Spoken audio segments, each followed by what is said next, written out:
मई 2018 में सरकार ने मालेगांव कारपोरेशन हद में बिजली सप्लाई का ठेका एमपीएसएल कंपनी को दिया था।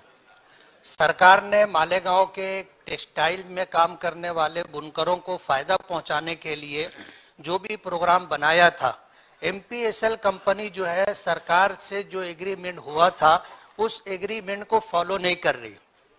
एग्रीमेंट में एक बात ये थी कि मालेगांव कारपोरेशन की हद में जो बिजली का इंफ्रास्ट्रक्चर है ये 40-45 साल पुराना है, जिसकी वजह से लॉसेस बहुत ज्यादा होते और उस लॉसेस के बेस के ऊपर मालेगांव के लोगों को चोरी का इल्जाम दिया जाता है।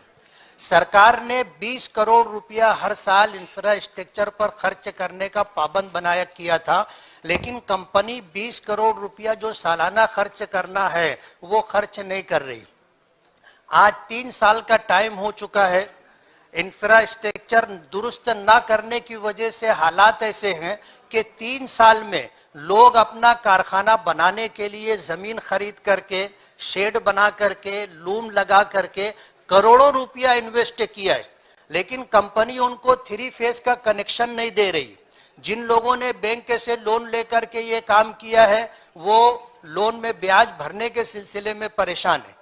कंपनी इंफ्रास्ट्रक्चर दुरुस्त नहीं कर रही है, मीटर बार बार बदलने का काम कर रही है और लोगों को हरेसमेंट कर रही है।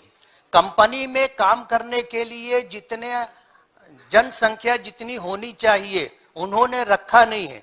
मीटर से जो है कितना यूनिट यूज हुआ है वो न लेते हुए एवरेज बिल बना करके वो दे रहे हैं। मेरी जानकारी ऐसी है कि 2 महीने से ज्यादा एवरेज बिल नहीं दिया जा सकता, लेकिन ये 6-6, 8-8 महीने का मुसलसल जो है एवरेज बिल दिया जा रहा है और बिल दुरुस्ती के नाम के ऊपर लोगों को 10-10, 20-20 चक्कर लगवाते हैं और बिल दुरुस्त करके देते नहीं हैं।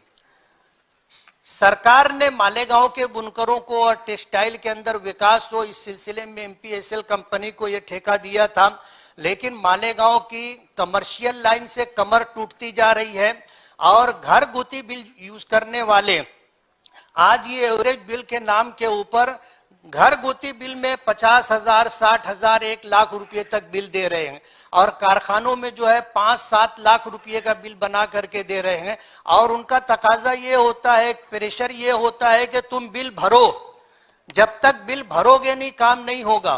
बिल भरवा लेते हैं और काम होता नहीं है। और कभी अगर ये होता है कि भाई आप जो है बिल दुरुस्त करके दे दो, तो महीनों चक्कर लगाने के बाद भी बिल दुरुस्त नहीं होता।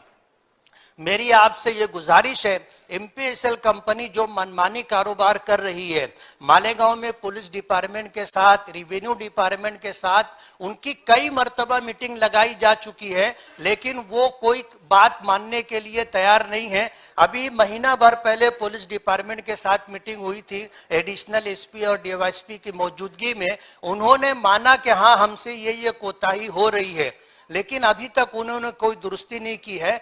आपसे मेरी ये गुजारिश है कि मालेगांव टेक्सटाइल सिटी है, 67% लोग जो है झोपड़पट्टियों में रहते हैं, कमाते हैं तो खाते हैं।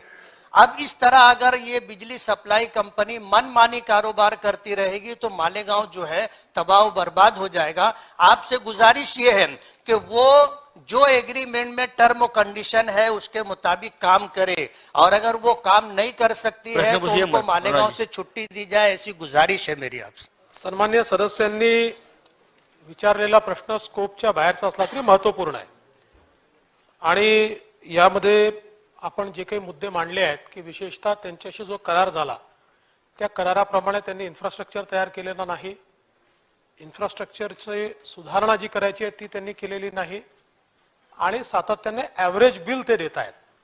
तर या संदर्भातल्या सूचना देण्यात येतील। एकतर ॲव्हरेज बिल हे देताच येत नाही आणि आपण सांगितलं ते एखाद वेळेस अडचण झाली तर एखाद दुसरा महिना ठीक आहे, पण 6-6 महिने ॲव्हरेज बिल देणं हे मान्यच नाहीये।